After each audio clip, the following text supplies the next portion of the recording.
আর এবার নজর রাখতে হবে শহর কলকাতার দিকে, কারণ আগ্নেয়াস্ত্র উদ্ধার, অস্ত্র সহ গ্রেপ্তার করা হয়েছে দুজনকে। ধৃতদের কাছ থেকে কি কি পাওয়া গেল আরো ডিটেইল জানাতে পারবে রনক, রয়েছে আমার সঙ্গে। রনক, আবারও শহর কলকাতায় আগ্নেয়াস্ত্র উদ্ধার, কি কি উদ্ধার হলো, কাদেরকে গ্রেপ্তার করা হলো?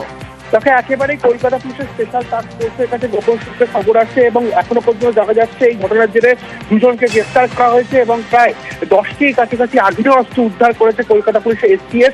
এবং শহর কলকাতা থেকে কিছুদিন আগেই দুটি অভিযান চালিয়ে বেশ কিছু আগ্নেয়াস্ত্র উদ্ধার করেছিল স্পেশাল টাস্ক ফোর্স, এবং আজ কিন্তু একটা গোপন সূত্রে তারা খবর পায় এবং প্রায় 10টির কাছাকাছি আগ্নেয়াস্ত্র উদ্ধার করা হয়েছে এবং দুজনকে ইতিমধ্যে এই ঘটনার জেরে গ্রেফতার করা হয়েছে। কিভাবে তাদের কাছে আগ্নেয়াস্ত্র এলো বা এই আগ্নেয়াস্ত্রগুলো কি কাজের জন্য ব্যবহার করা হতো বা কোনো রকম আইনি তাদের কাছে লাইসেন্স ছিল কিনা, গোটা বিষয়টি কিন্তু এখনো তদন্ত করে দেখা হচ্ছে। এবং কেবল 10টি নাকি আরো বেশ কিছু আগ্নেয়াস্ত্র বা কার্তুজ উদ্ধার হচ্ছে কিনা সেই গোটা বিষয়টি কিন্তু এখনো এসটিএফ অভিযান চালাচ্ছে এবং এখনো পর্যন্ত খবর প্রায় 10টির কাছাকাছি আগ্নেয়াস্ত্র উদ্ধার করা হয়েছে এবং দুজনকে এই ঘটনার জেরে গ্রেফতার করা হয়েছে। বেশ রওনা।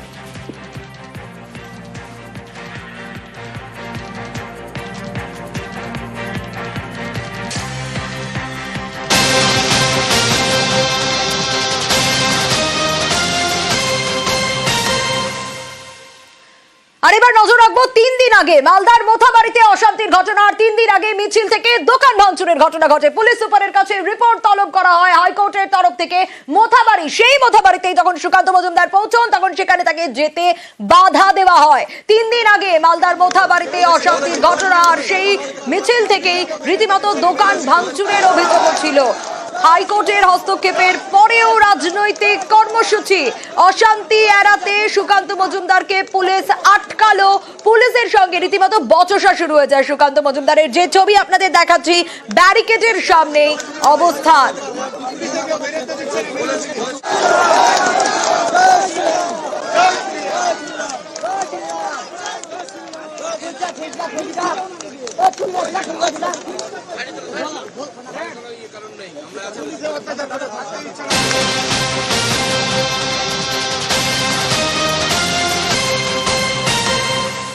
আর এবার নজর রাখবো রামনবমীতে অস্ত্র মিছিলের ডাক বিজেপি নেতার। নদিয়ার শান্তিপুরের ঘটনা, অস্ত্র মিছিলের ডাক দিচ্ছেন বিজেপি নেতার।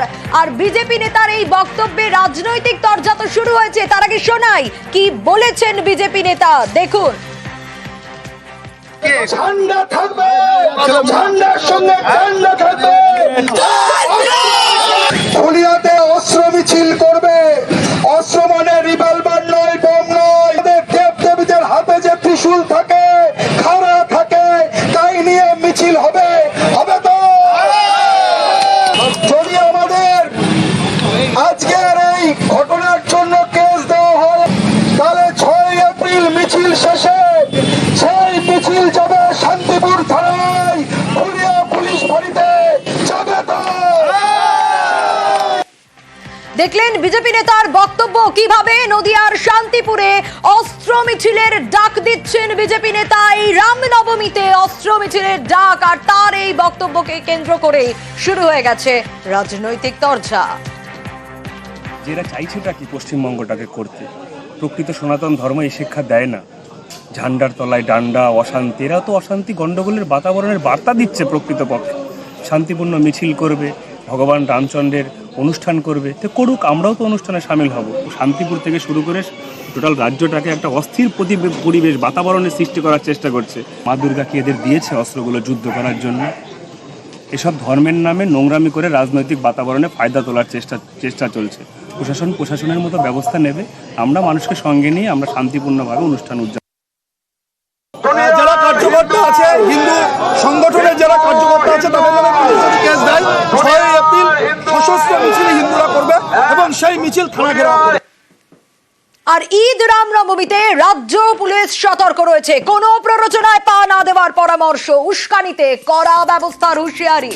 বার্তায় ডিজি আইন শৃঙ্খলা জাভেদ শামীমের। Next 10 days is very important আমাদের রিলিজিয়াস ক্যালেন্ডারে। আমরা সেই হিসেবে অ্যাডভাইজারি আমরা যত ইউনিটস আছেন, পুলিশ ইউনিট, সবাইকেই আমরা দিচ্ছি যাতে সচেতন থাকেন, যেন অ্যালার্ট থাকেন, যেন কোনো রকম ইন্ডিভিজুয়াল বা কোনো মিসক্রিয়েন্ট বা মিসচিফ মঙ্গার যেমন কোনো প্রকারে উৎসব যে সেলিব্রেশন আছে তাতে কোনো রকম গন্ডগোল না পাকাতে পারে, কোনো রকম কমিউনাল ডিসকর্ড না আনতে পারে। খুব সচেতন অ্যাডমিনিস্ট্রেশন, পুলিশ, কিন্তু সবচেয়ে বড় রোল কিন্তু জনতার আছে। তারা যেন সচেতন থাকেন, তারা অ্যাওয়্যার থাকেন, কারণ আজকালকার সোশ্যাল মিডিয়ার দিনের জায়গায় একটা ফলস রিউমার, একটা ফলস মেসেজ, একটা ফলস আইডেন্টিটি নিয়ে কিছু পোস্ট করা, ওই বেসিসে কোনো রকম ভায়োলেন্সে ইন্ডালজ করা, দিস থেকে যেন বিরত থাকেন। যদি কারো কিছু নোটিশে আসে যেন ইমিডিয়েটলি আমাদের অ্যাডমিনিস্ট্রেশন নোটিশে আনেন, তার ব্যবস্থা আমরা ইমিডিয়েটলি করব। কোনো গুজবে কান না দেওয়ার বার্তা কলকাতা পুলিশ কমিশনারেরও। We ensure that general participants যারা রামনবমীতে যাবেন ওদের কোনো রকম কোনো অসুবিধা না হয়। নিশ্চয়ই যারা অশান্তি ছড়ানোর চেষ্টা করবেন ওদের এগেনস্ট লফুল স্ট্রংগেস্ট অ্যাকশন নেওয়া হবে। সবারই কাছে আবেদন থাকবে কোনো রিউমার্সে কেউ পা দেবে না। সোশ্যাল মিডিয়া বা বিভিন্ন প্ল্যাটফর্মে যা বলা হচ্ছে কতটা সত্যি আছে কতটা মিথ্যা আছে, যে নিয়ারেস্ট লোকাল পুলিশ স্টেশন আছে বা পুলিশ অফিসার যারা আছেন ওদের কাছ থেকে ভেরিফাই করে নেওয়া ভালো। We will ensure that enough security arrangements are made. আর এবার একটু এগরার দিকে আমরা নজর রাখবো। সবুজ ধ্বংস আর তাতেই শুরু হয়ে গেছে তরজা। বিজেপি পঞ্চায়েত প্রধানের বিরুদ্ধেই অনুমতির বেশি গাছ কাটার অভিযোগ। গত 15ই মার্চ বিজেপি প্রধানের বিরুদ্ধে বিক্ষোভ তৃণমূলের, কিন্তু পাল্টা প্যারোডি। দেখুন কিভাবে প্যারোডিতে খোঁচা বিজেপির। ছিরে উদয় ছি ছি ছি ছিরে উদয় ছি, টকা কুচিল্লু গছ কুচিল্লু প্রধান কর মশটা কুচিল্লু নি ছিরে উদয় ছি ছি ছি ছিরে উদয় ছি, ছিরে উদয় ছি ছি ছি ছিরে উদয় ছি, টকা কুচিল্লু গছ কুচিল্লু প্রধান কর মশটা কুচিল্লু নি ছিরে উদয় ছি ছি ছি ছিরে উদয় ছি। দেখলেন কিভাবে প্যারোডি করে খোঁচা দেওয়া হচ্ছে, কিন্তু কে এই উদয়? চলুন জানার চেষ্টা করি। পঙ্কজ রয়েছে আমার সঙ্গে। পঙ্কজ, এই যে প্যারোডি, এই প্যারোডিতে সব থেকে বেশি যে শব্দটা শোনা গেল, যে নামটা শোনা গেল, সেটা হচ্ছে উদয়। এই উদয় কে? দেখো সোনিয়া, একেবারে জুমকি গ্রাম পঞ্চায়েতের প্রাক্তন উপপ্রধান উদয় শঙ্কর কর, তিনি তৃণমূলের উপপ্রধান ছিল প্রাক্তন। তারপরে যখন জুমকি গ্রাম পঞ্চায়েতে দখল করে বিজেপি পরিচালিত গ্রাম পঞ্চায়েতে হয়, সেক্ষেত্রে যেখানে বিতর্ক দিন আগে বিজেপি পরিচালিত গ্রাম পঞ্চায়েত জুমকি অঞ্চলের প্রধানের বিরুদ্ধে অতিরিক্ত গাছ কাটার অভিযোগ এসেছিল। আর সেই খবর আমরা কিন্তু 15/3/2025 নিউজ 18 বাংলাতে সম্প্রচারণ করা হয়। তারপরে কিন্তু শাসক দল তৃণমূল পঞ্চায়েত অফিসের সামনে প্রতিবাদ সভা করেন এবং ধিক্কারও জানায়। আর সেই সভার পাল্টা সভা করেন বিজেপি। আর সেই সভা থেকেই কিন্তু তৃণমূলের নেতা যে উদয় শঙ্কর সরকে গানের ভাষায় ধিক্কার জানালেন। তুমি জানো যে উড়িষ্যার সেই গান ছি ছি চিরে ননি ছি, সেই গানটাকে কিন্তু তারা প্যারোডি করে ধিক্কার আকারে বিজেপি নেতা তৃণমূল কংগ্রেসের নেতাকে একেবারে কিন্তু একটা বিষয় জানতে চাইবো পঙ্কজ, এই যে সবুজ ধ্বংসে তরজা, বিজেপি পঞ্চায়েত প্রধানের বিরুদ্ধেই তো অনুমতির বেশি গাছ কাটার অভিযোগ রয়েছে। হ্যাঁ, একেবারে তৃণমূল কংগ্রেসের যেখানে অভিযোগ করছেন যে বিজেপি পরিচালিত গ্রাম পঞ্চায়েতের প্রধান তিনি নাকি 825 খানা গাছ, যেখানে উড়িষ্যা কোস্টাল ক্যানেল সংস্কারের জন্য অনুমতি নিয়েছিলেন 825 খানা গাছ, সেক্ষেত্রে দেখা গেল যে 825 খানার জায়গায় প্রায় 3000 গাছ কেটে ফেলেছে, এমনটাই কিন্তু অভিযোগ করছে তৃণমূল কংগ্রেসের নেতৃত্বরা। এবং অভিযোগ বিভিন্ন জায়গায় প্রশাসন দপ্তরে তারা অভিযোগও জানিয়েছেন।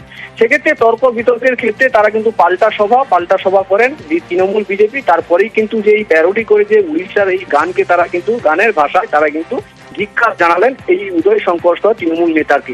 কারণ তিনি যে গতবারের যে প্রাক্তন উপপ্রধান ছিলেন, তিনি কিন্তু এই যে গ্রাম পঞ্চায়েতে তিনি নাকি অনেক দুর্নীতি করেছে। তারপরে কিন্তু বিজেপি পরিচালিত গ্রাম পঞ্চায়েত যখন হয় তারা নাকি উন্নয়ন করছে, এমনটাই কিন্তু অভিযোগ করছে বিজেপি কর্মী সমর্থকরা। তারপরেই কিন্তু এই সভা পাল্টা সভার মধ্যে তারা কিন্তু এই প্যারোডি করে গানের কটাক্ষ করলেন। বেশ পঙ্কজ, কিন্তু এই বিজেপির পঞ্চায়েত প্রধানের বিরুদ্ধেই অনুমতির বেশি গাছ কাটার অভিযোগ রয়েছে।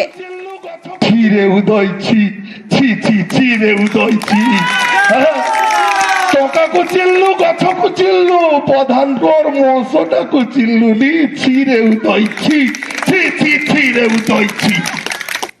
আর এই ঘটনাকে কেন্দ্র করে শুরু হয়েছে রাজনৈতিক তরজা।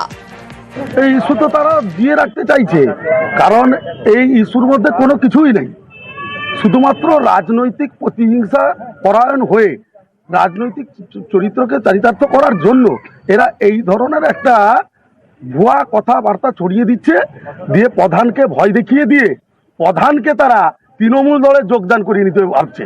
কিন্তু এ প্রধান জীবনে তার শির কেটে দিবে, জীবনে সে তৃণমূল দলে চোরা দলে যাবে না। কিন্তু তাদের যে এই প্রতিহিংসা পরায়ণতার বিরুদ্ধে মানুষ রুখে দাঁড়িয়েছে, আর পঞ্চায়েতের প্রধানও দৃঢ় সংকল্প গ্রহণ করেছেন, না খাউঙ্গা না খানে দুঙ্গা। গাছের বন দপ্তর থেকে অনুমোদন দেওয়া হয়েছিল, বন দপ্তর অনুমোদন দিয়েছিলেন পঞ্চায়েতের আবেদন ক্রমে 825টি গাছ কাটতে পারবে গ্রাম পঞ্চায়েত। তার জন্য টেন্ডার করতে হবে, গ্রাম পঞ্চায়েত টেন্ডার করেছেন, 825টি গাছ কেটেছেন। ওই গ্রাম পঞ্চায়েতের প্রধান উপপ্রধানকে বলুন আপনারা যে আপনারা চলুন 825-এর বেশি গাছ কাটা হয়েছে কিনা এটা আমাদেরকে হিসাব করে দেখিয়ে দেন।